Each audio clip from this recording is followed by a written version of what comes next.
وہ بھی فرسٹ آئی ہے اور یہ بھی فرسٹ آئے ہیں، تو جو لیٹ ہوا تب بھی اگلے مہینے کے آخر تک گھر پہنچ جائے گا۔ اور عرب لوگ جاہل ہونے کے باوجود ان کا احترام کرتے تھے۔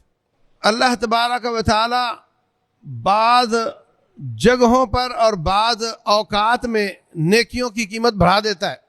جب رب کی رحمتوں کے جھونکے چلے تو آگے آ جایا کرو۔ اسلامک اسکالر مفتی محمد یوسف تیبی حفظہ اللہ تعالی، فاضل مدینہ یونیورسٹی۔ الشیطان الرجیم، قال اللہ عز وجل والفجر وليال عشر والشفع والوتر۔ اللہ تبارک و تعالی نے 10 راتوں کی قسم اٹھائی ہے۔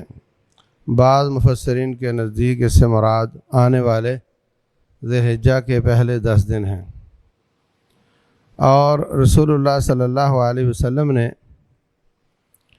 فرمایا، صحیح بخاری میں ہے کہ ما من ایام العمل الصالح فیہن احب الی اللہ۔ سارے سال میں ایسے دن نہیں آتے کہ جن میں کیا ہوا کام اللہ تعالیٰ کو زیادہ محبوب ہو ذی الحجہ کے پہلے 10 دنوں سے۔ اب سارے سال میں ایسے دن نہیں آتے، سارے سال میں رمضان بھی آ گیا، اعتکاف کے دن بھی آ گئے، لیلۃ القدر بھی آ گئی۔ کہا کہ سارے سال میں کچھ ایسے دن نہیں آتے جن میں کی ہوئی نیکی اللہ تعالیٰ کو ان 10 دنوں کی نیکی سے زیادہ پسند ہو۔ یہ کتنی بڑی بات ہے۔ یہ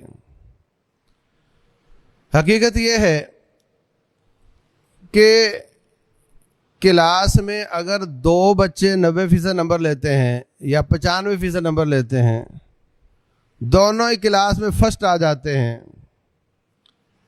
تو آپ کو اگر ان میں سے ایک آ کر کہتا ہے یا ایک ان میں اپنے والدین کو کہتا ہے کہ پوری کلاس میں میں فرسٹ ہوں یا مجھ سے آگے کوئی نہیں ہے، اور دوسرا بچہ بھی جا کر کہہ سکتا ہے کہ پوری کلاس میں مجھ سے آگے کوئی نہیں ہے، اور دونوں سچ بول رہے ہیں،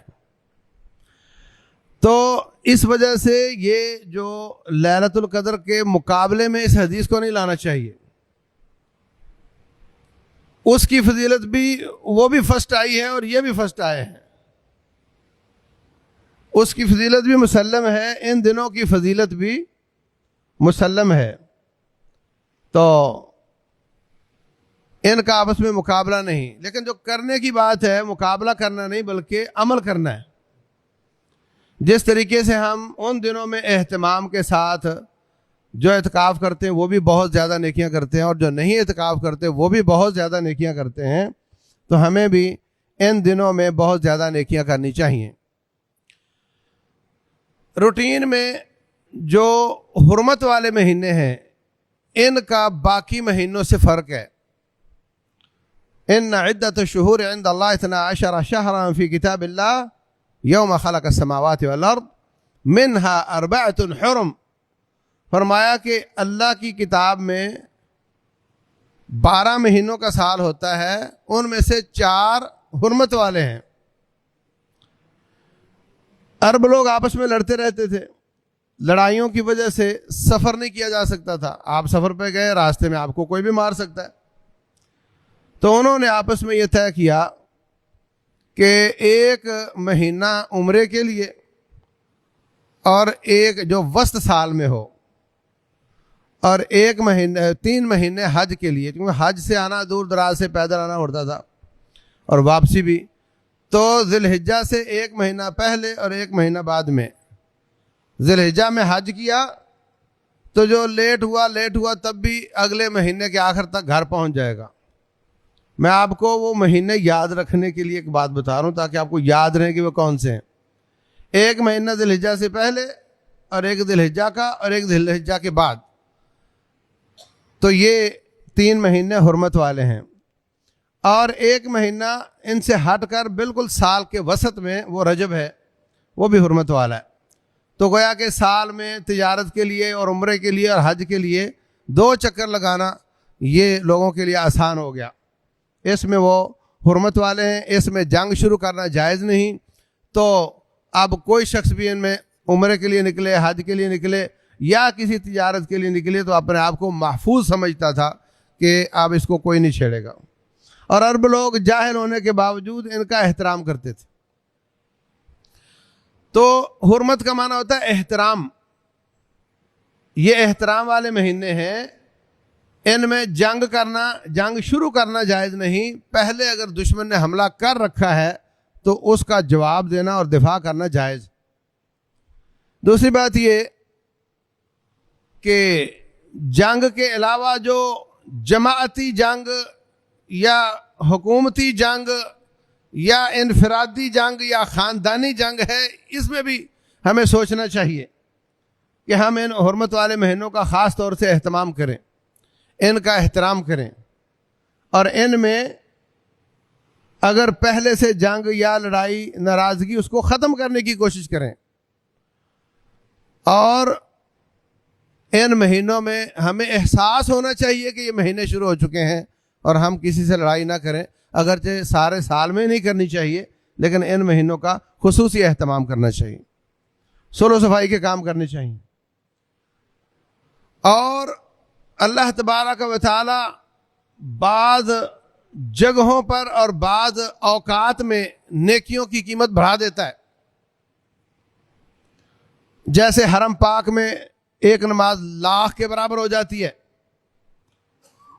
تو بعض جگہیں بابرکت ہیں اور بعض اوقات بابرکت ہیں. ان بابرکت جگہوں میں جانا ہر ایک کے بس کی بات نہیں، تو اللہ تعالیٰ بعض اوقات کو بابرکت بنا دیتا ہے تاکہ اوقات تو ہر جگہ ہی آ جاتے ہیں تو سب کو ان میں نیکی کرنے کا موقع مل جائے. تو یہ جو مہینے اور خاص طور سے ذی الحجہ کے پہلے 10 دن ہیں، یہ ان اوقات میں سے ہیں جو بہت ہی بابرکت اور بہت ہی جن میں نیکیوں کا وزن بڑھ جاتا ہے، اور ہمیں ان میں کوالٹی بھی اچھی کرنی چاہیے. اللہ بھی نیکیوں کا وزن بڑھا دیتا ہے اور کوانٹیٹی بھی زیادہ کرنی چاہیے، نیکیاں زیادہ سے زیادہ کرنی چاہیے. صدقہ خیرات، نمازیں، روزے، اور خصوصاً جو ذی الحجہ کے دن ہیں ان میں روزے، اور خصوصاً جو عرفات کے دن کا روزہ ہے اس کا خصوصی اہتمام. رسول اللہ صلی اللہ علیہ وسلم فرماتے ہیں کہ مجھے امید ہے کہ عرفات کے دن کے روزے سے 2 سال کے گناہ اللہ تعالیٰ معاف فرما دیتا ہے. ہمیں ان سب چیزوں کا احساس، ڈیٹیں یاد، اور اس کے مطابق ہمیں عمل کرنا چاہیے. جس طریقے سے رمضان میں ہم حساس ہو جاتے ہیں اور باقی مصروفیات کم کر دیتے ہیں، نیکیوں میں زیادہ آگے بڑھنے کی کوشش کرتے ہیں، ایسے ہی ہمیں ان دنوں میں زیادہ آگے بڑھنے کی کوشش کرنی چاہیے. پھر وہ بات شروع ہو جائے گی کہ عرفات کے دن کا روزہ کون سا ہے. تو میں کہتا ہوں حدیث کو سمجھنے میں جہاں اختلاف ہو وہاں اللہ تبارک و تعالیٰ سختی نہیں کرتا. اگر کسی عالم دین کو 9 ذی الحجہ پاکستان کے حساب سے عرفات نظر آتی ہے، اللہ تعالیٰ اس کے بھی 2 سال کے گناہ معاف کر دے گا. اور اگر کسی کو وہ دن سمجھ آتا ہے جس دن حاجی عرفات میں ہوں گے اور وہ پاکستان کی 8 تاریخ ہوگی، اس کا روزہ رکھنے سے بھی انشاءاللہ رب ذوالجلال اس کی سوچ اور سمجھ کے مطابق 2 سال کے گناہ اللہ تعالیٰ اس کے معاف کر دے گا. لیکن ہمیں بہانے بنانے چاہیے اللہ تعالیٰ کی معافی کے. رسول اللہ صلی اللہ علیہ وسلم فرماتے ہیں تعرضوا لنفحات رحمت ربکم، اللہ تعالیٰ کی رحمت کے جھونکوں کے سامنے پیش ہو جایا کرو. جب رب کی رحمتوں کے جھونکے چلیں تو آگے آ جایا کرو تاکہ تمہیں بھی وہ رحمت نصیب ہو جائے. تو ہمیں ایسے موقعوں سے فائدہ اٹھانا، اپنی اولادوں میں، اپنے گھر میں، اپنے طالب علموں میں اس کا اہتمام کروانے کی کوشش کرنی، یہ سب کام کرنے ہیں. اللہ تبارک و تعالی جیسے فضل کرتا ہے ایسے دن لا کر ایسے ہی ہم پر فضل کرے، توفیق دے کر اللہ عمل کی توفیق دے. واللہ اعلم، وصلی اللہ وسلم وبارک علی نبینا محمد.